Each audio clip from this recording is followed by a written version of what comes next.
Hello everyone, welcome to chapter 24 of CPI. In this chapter, we'll be discussing the details and intricacies of turtle soup entries.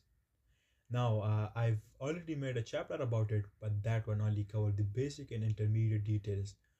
So in this particular chapter, we will be diving into the advanced and the more deeper intricacies and details of this topic.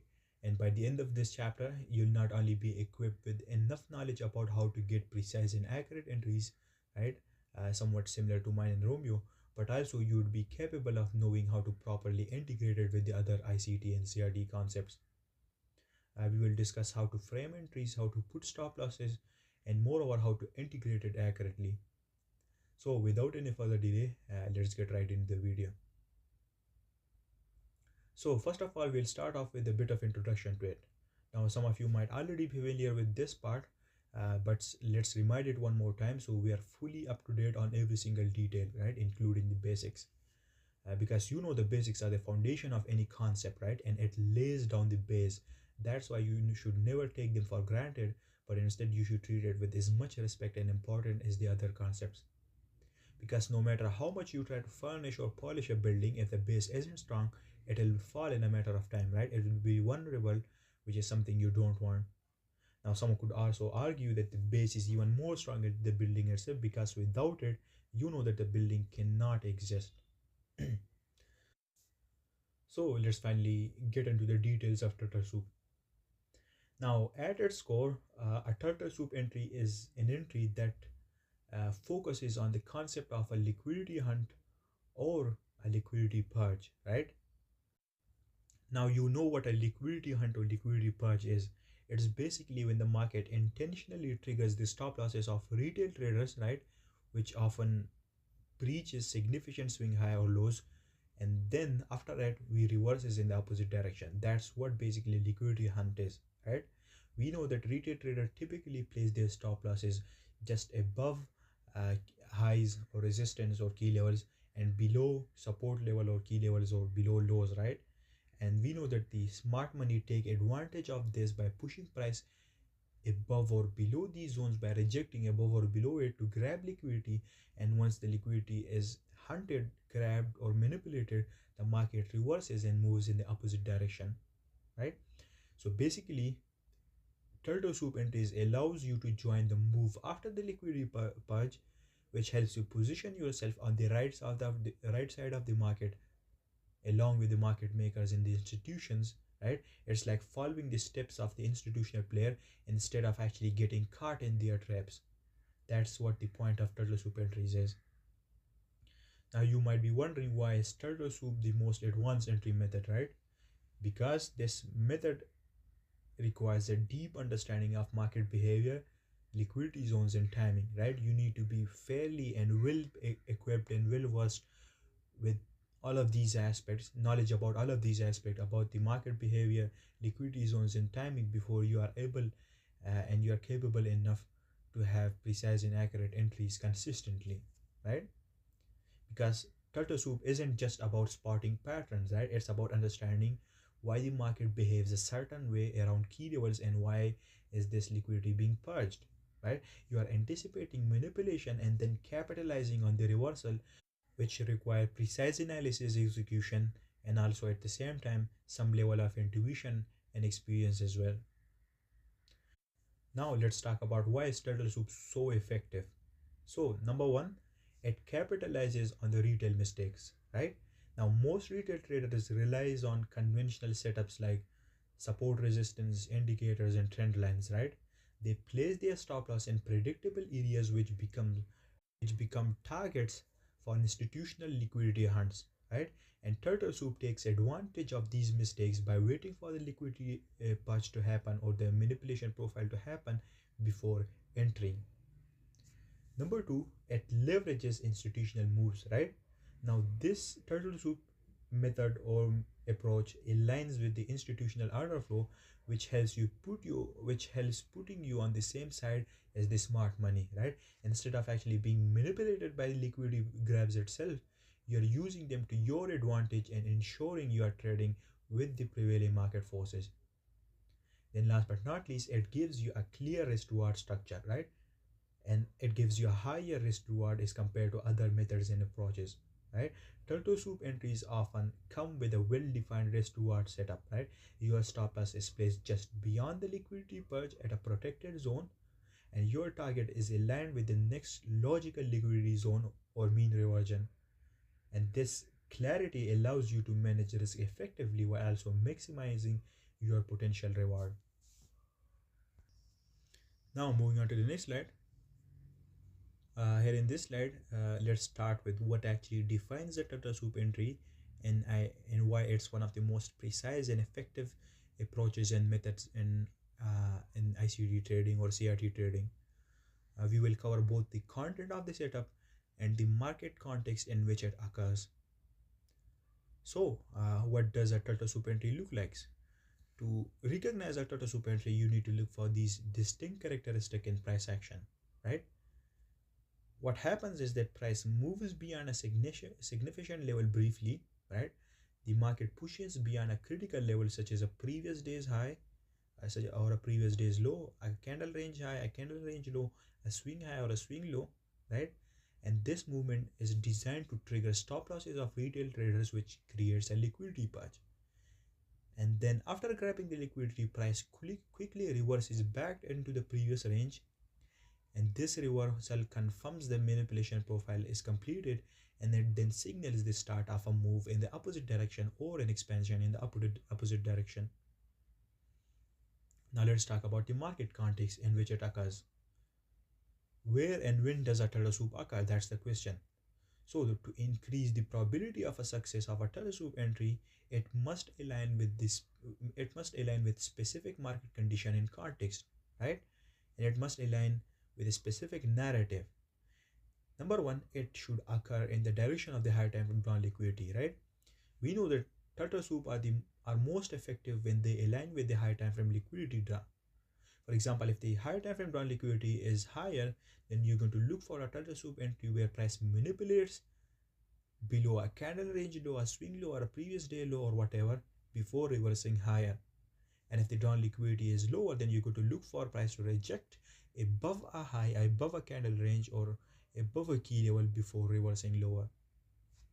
Second, turtle soup should occur around higher time frame key levels, right?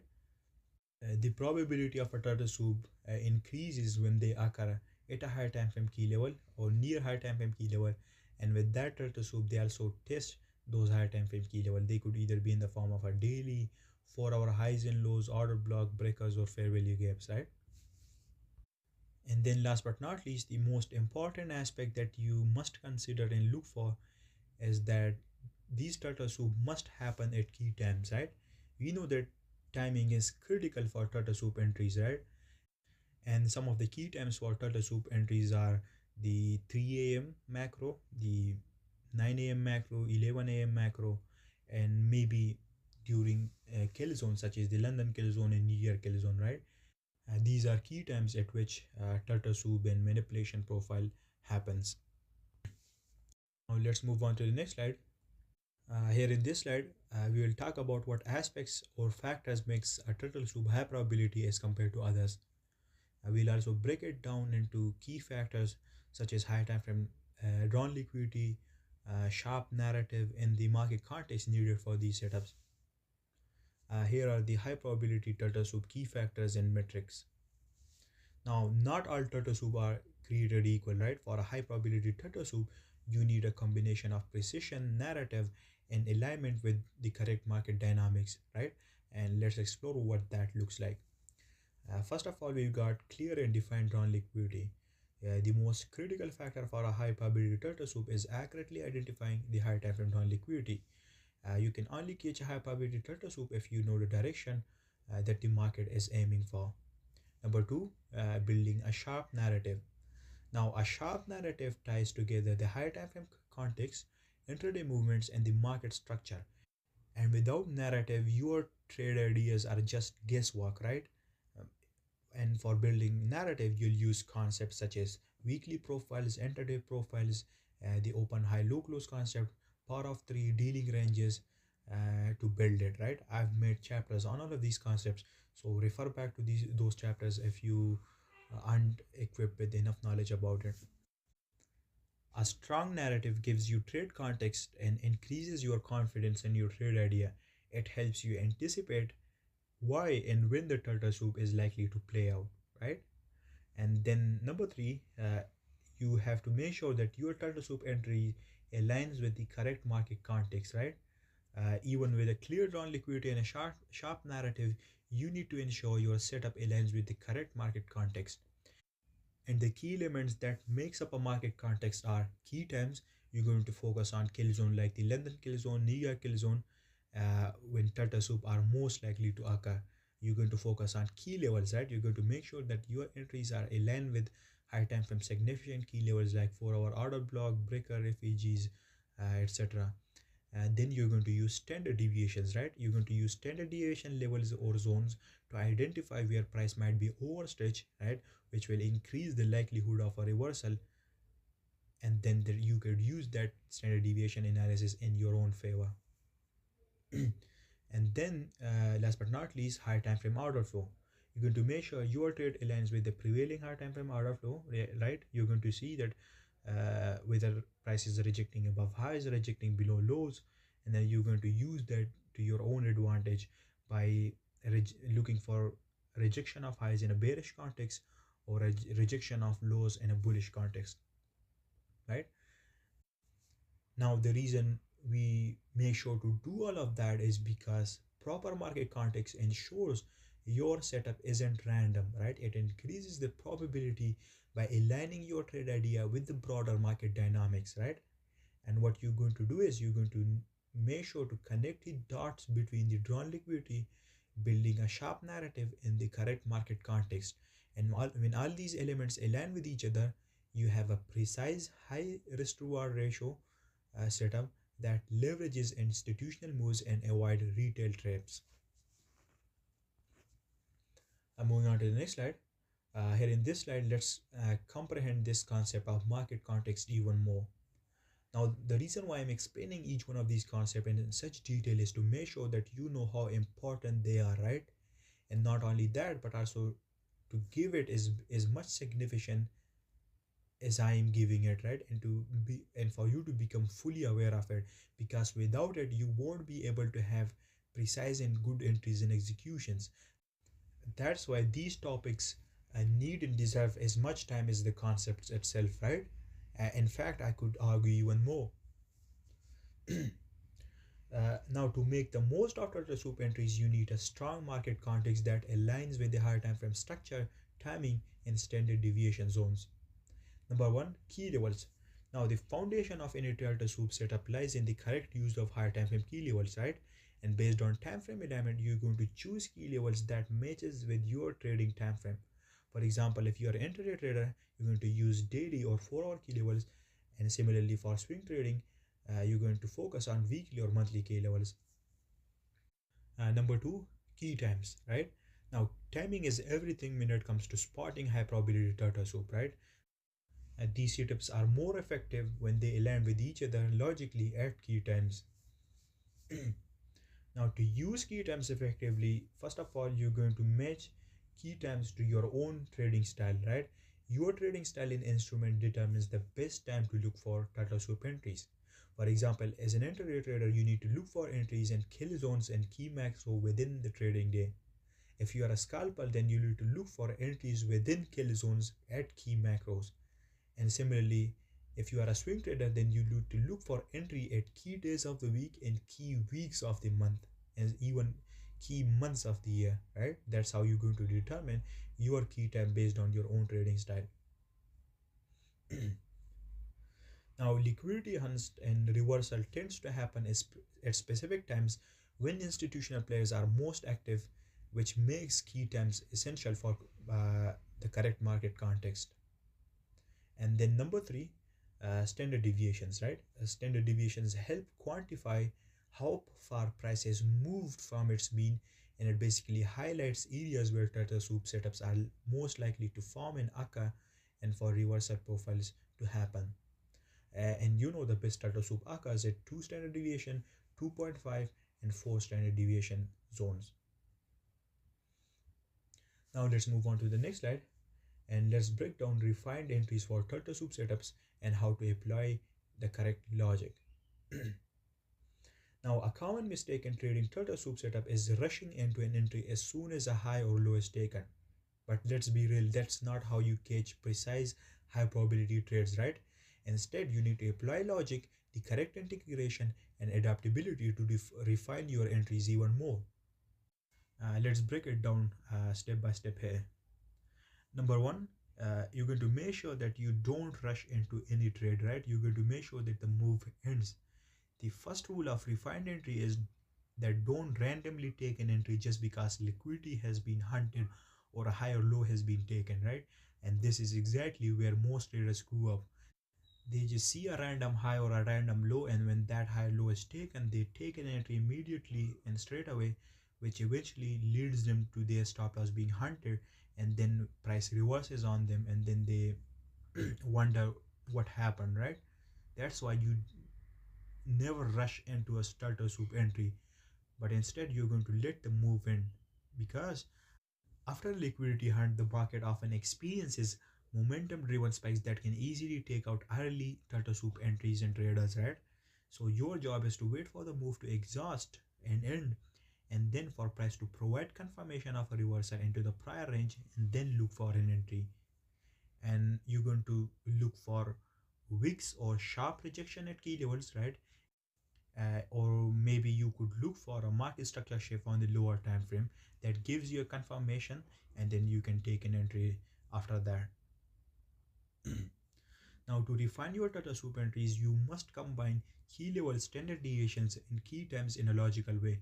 For example, if the market takes out a daily low during the London kill zone and it aligns with a 2.5 standard deviation level of the Asian range, right? You're going to wait for a confirmation, and then you're going to enter, right? And the, all of these confluences together significantly increases your precision. You'll see multiple example of this in a minute, so don't worry about that. And then last but not least, the most important part is adaptability. One of the most critical skills in refining turtle soup entries is adaptability, right? Because we know that every day is different, right? Some days liquidity hunts might align perfectly with key levels and standard deviations. Other days the market might create new scenarios where you need to adjust your framework, right? And you're going to use your chart time, your experience in backtesting data to understand how different elements interact in various conditions and different market conditions.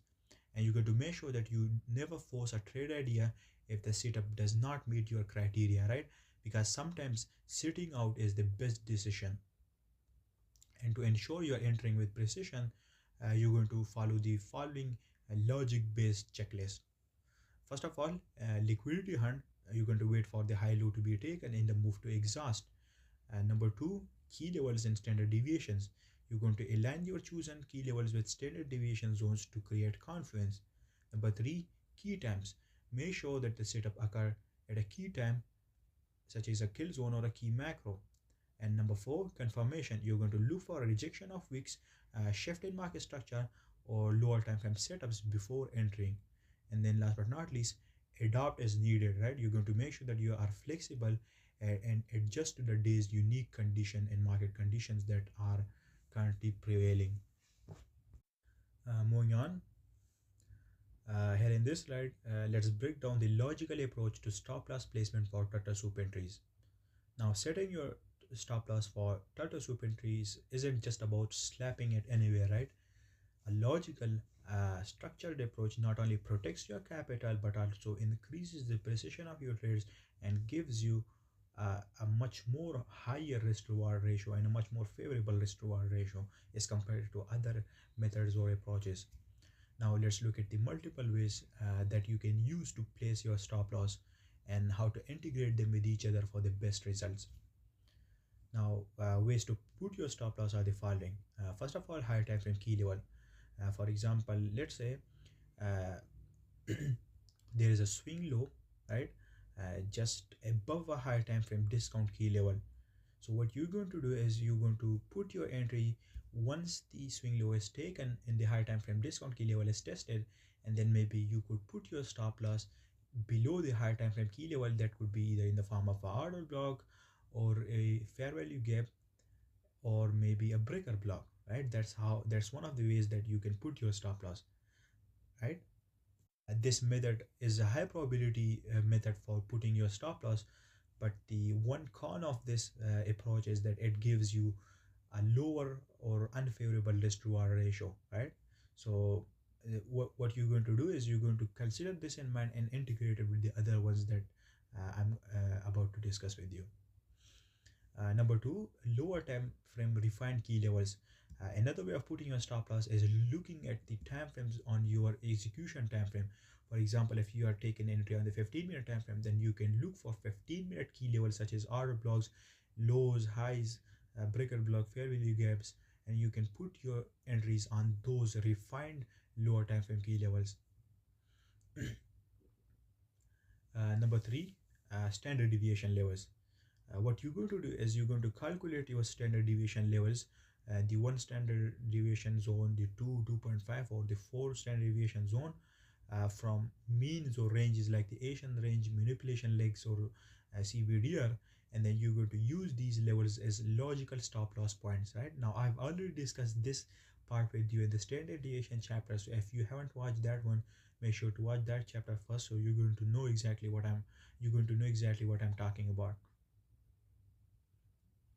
An example of this could be if price has purged a daily low and it has reached the 2.5 standard deviation of the Asian range and it has tested there, then you could put your stop loss beyond that standard deviation level, such as the 3 standard deviation level or the 4, and that would be a protected zone for your stop loss to be placed. uh, Next one we've got is order block stop loss. You can use the order block created during the liquidity hunt as your stop loss anchor, right? You're going to place your stop loss beyond the order block, which is going to ensure that it's within a logical structure. Then we've got swing points formed at key times. If a protected high or low forms during a key time, such as kill zone or a key macro, then it's a reliable reference for your stop loss to be placed at. And then another important and popular approach is using fixed number of pips, right? You can set a stop loss of 10 to 15 pips above or below a key level, a swing point on an order block. Now obviously you cannot blindly trust this. That's why you need to make sure it's aligned with other protocols, right? And there is data to back it up. What you're going to do is you're going to collect data yourself, go through past historical data and see and put your stop loss, a fixed number of stop loss, either 10 pips or 15 or 20 pips, and you're going to see how does that data play out, and whether it gives you a favorable risk reward ratio or not, or whether how much your win rate is. And then based on that, you're going to select the one that suits your capabilities the best and your style the best. And I've seen successful traders use this protocol alone, but the thing is that you need to be able to collect data yourself and see whether it works on the instrument you are trading or not. And then last but not least, the approach that I use is the combination of these methods, right? The most effective stop loss placement often use 2 to 3 confluence from the above list, and then we're going to integrate and combine it with each other in a logical manner, and then use that as our stop loss, right? For example, let's say we can combine the lower time frame refined key level protocol, the fixed number of pip protocol, and the standard deviation protocol. So what we're going to do is we're going to look for standard deviation level, combine it with a fixed number of pips, right? And then also match it with a refined lower time frame key level, and then we're going to put our stop loss there, and it will helps us have a even more logical and refined stop loss, right? You can play with it based on your own preferences and combine different protocols with each other. The best practice for stop loss placement is to take 2 to 3 confluences from the above list, right, and combine with each other to create a logical and reliable stop loss placement approach, right? And the way you're going to do that is by gathering data. You're going to backtest and collect data on different combination of stop loss methods, right? And you're going to analyze which setups consistently minimizes your risk and maximizes your reward, right? And then you're going to choose the method that suits your risk tolerance and your trading style, right? Now some traders might prefer stop losses with a tighter number of pips to get higher risk to reward ratio, while other traders might feel more comfortable with wider stops to allow trades to develop, right? And then it's you're going to decide that based on your own trading style, and you're going to evaluate that based on your own trading psychology. And then once you've identified the combination that works for you, you're going to stick to it consistently and follow it with discipline, right? Because consistency is the key to building confidence and achieving long-term success. Stop loss placement for turtle soup entries is all about precision and logic, and by integrating multiple confidences with each other, you protect yourself from unnecessary stop outs while allowing your trade uh, enough room to develop, right?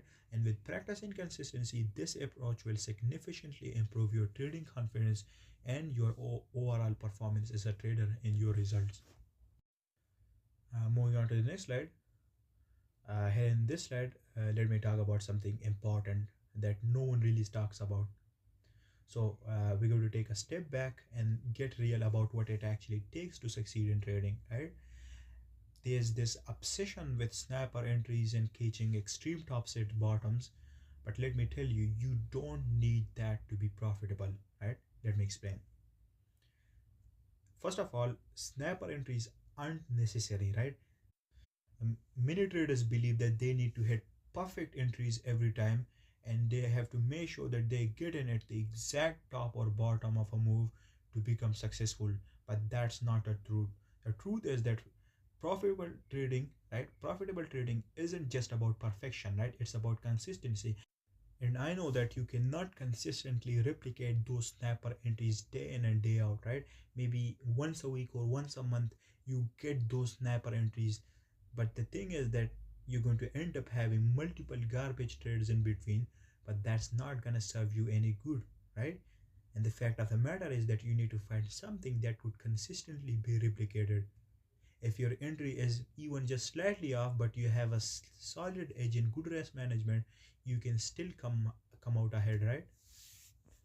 That's what it takes to actually succeed in trading, not snapper entries, right? And don't get caught up in the fantasy of nailing the absolute best entry, right? It's unnecessary, and honestly, it's impractical most of the time, right? You don't need to catch the extreme tops and bottoms, right? Let go of the idea that you must catch the extreme highs or lows to succeed. The markets are extremely messy, and trying to pick the exact reversal point will only lead to frustration and overtrading, right? What matter more is that you are entering with the market's momentum or structure in your favor. You are managing risk effectively so that even if your entry isn't perfect, your edge still plays out over time because you know how to manage your risk. Number three, focus on what you truly need, right? Instead of obsessing over perfect entries, shift your focus on what really drives success in trading, right? Which is a proven edge, right? Your edge is what gives you a statistical advantage over the market, whether it's a strategy like turtle soup or something else. A proven edge is what keeps you profitable over the long run, not snapper entries, right? You need to be aware of all the variables, right? You're going to make sure that you stay vigilant about all the key variables that influences your trades, which are market context, timing, key level, and risk management, right? And being aware of these factors help you make better decisions and helps you avoid unnecessary mistakes. The next thing that you're going to do is you're going to check your motivation, right? Here is an important question you need to ask yourself. Do you want to be profitable, or are you chasing snapper entries to impress others or feed your ego, right? If your goal is profitability, right, then remember this: all you truly need is an edge, right? You don't need flashy trades or perfect entries to succeed, right? Ego driven trading often leads to overcomplicating things, ignoring your rules, and ultimately leads you to losing all of your money, right? At the end of the day, trading success isn't about showing off or hitting the exact highs and lows. It's about building a process that works and sticking to it, right? And letting your edge play out over time in the long run, right? So make sure that keep it simple, stay disciplined, and remember that profitability is the real goal, right? Not perfection. So trust your edge, and the results will all follow. So remember this talk and remember this part of this chapter whenever you feel the urge to wanting to have precise and perfect entries, because honestly you don't need them and they are impractical, and what you need is a consistent approach that you can follow objectively and mechanically day in day out, that earns you profit over the long term, instead of having flashy setups and flashy execution that does not serve you any purpose in the long run. Moving on, here in this slide, I'm going to explain this step-by-step approach to you on how you can approach turtle soup entries. The first step is that start with a higher time frame. You're going to identify your drawn liquidity using the daily and the 4-hour time frame, because that's going to make sure that you are always on the right side of the market and you don't end up being the liquidity that the institutions are hunting. The second thing that you're going to do is you're going to build a narrative.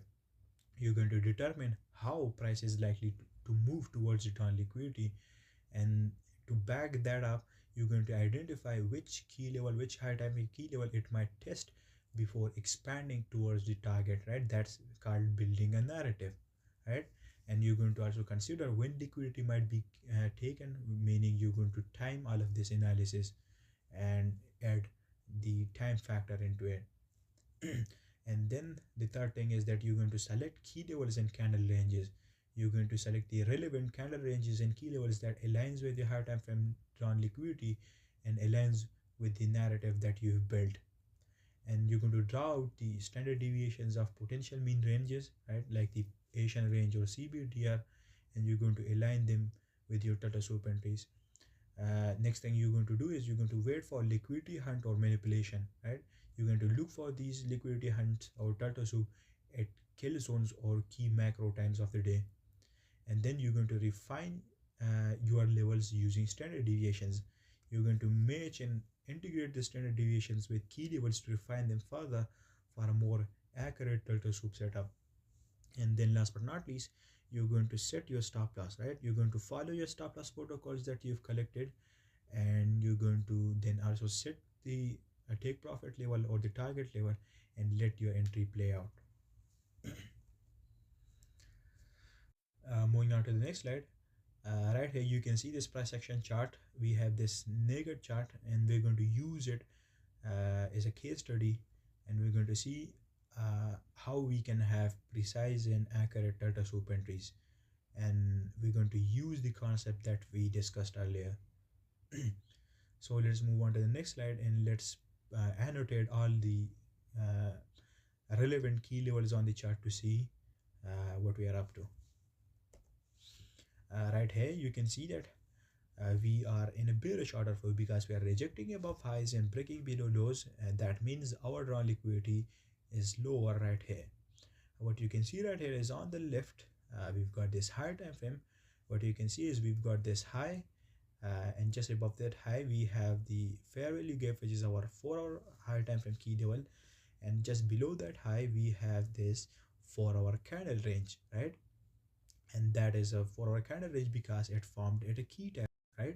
So that is our CRT, and we're going to use that to frame entries on the lower time frame. And on the left we've got the lower time frame, and you can see the first one, that is the CBDR or the central bank dealers range, and then along with that we also have the second gray box, which is the Asian range, and these are basically the means. And what we're going to do is we're going to plot out the standard deviations of these means, and you can see that we have these different standard deviation levels which aligns with the higher time frame candle range or CRT. You can see that the 2.5 in the 2 standard deviation zone of the CBDR aligns with that candle range high, and then for the Asian range we have the 2 and 2.5 standard deviation level which aligns with each other, align with the other standard deviation level. And you can see that by combining these key levels, these standard deviation zones, and the higher time frame context and narrative, you can see that we can take an entry right there at those standard deviation levels once price takes out the candle range, and then we can frame an entry there. Now let's move on to the next slide, and right here you can see that we took our entry at the combined zone of the 2.5 standard deviation level, which is just above the high time frame candle range high, right? And for our stop loss, we put our stop loss at the 3 standard deviation level, because we know that is a protected zone, because price has already expanded enough to the 2.5 level, and it all happened at a key time. So more often than not, price is going to reject explosively off of there instead of moving above even more. And you can see we had a pretty good entry there. We framed an entry based on the higher time frame CRT, and that CRT was formed just below the higher time frame key level, the FVG and the high. And once that high was taken, the candle range was purged. We framed an entry there, and our entry was refined further to the standard deviation level of the Asian range in the CPI, and the stop loss was placed by the standard deviation protocol, which is that we put it at the standard deviation 3 zone or level, and then we targeted the candle range low. That is our entry.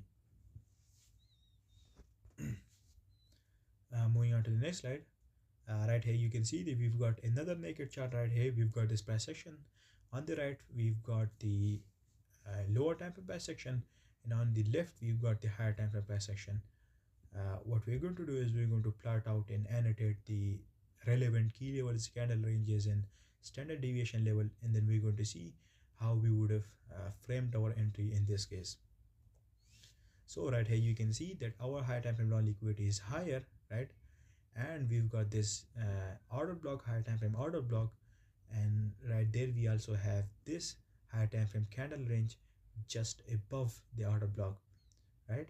And on the lower time frame price section you can see that we have the Asian range, and also you can see this manipulation leg as well. With this manipulation leg we took out this high, so we can also use this manipulation leg to mark out other standard deviation levels as well, relevant standard deviation level, where we could look for our entry setups or entries, Tata soup entries. So you can see what price did is came down lower, took out the high time frame candle range, and tested the high time frame key level, which in this case is the order block. And you can see also we had this mini turtle soup right here, and that turtle soup happened to perfectly align with the 2.5 standard deviation level of the manipulation leg, and also with the 3 standard deviation level of the Asian range. So what we would have done in this case is put our entry at the 2.5 standard deviation level, or after the turtle soup happened, right, on the lower time frame. And for entry we would have put our entry at the 3 standard deviation level of the manipulation leg. So let's see how we would have taken our entry. And right here you can see the entry was taken right after the turtle soup, and we took it right away because we didn't need to refine it further, because it already matched with the standard deviation levels beforehand. So the only thing that was left is for us to place and put our stop loss, which happened to be at the standard deviation 3 level of the manipulation leg. And this is exactly how you're going to frame your entries, refine your entries, and place your stop loss based on standard deviations, key levels, and turtle soup entries. This is how you do it.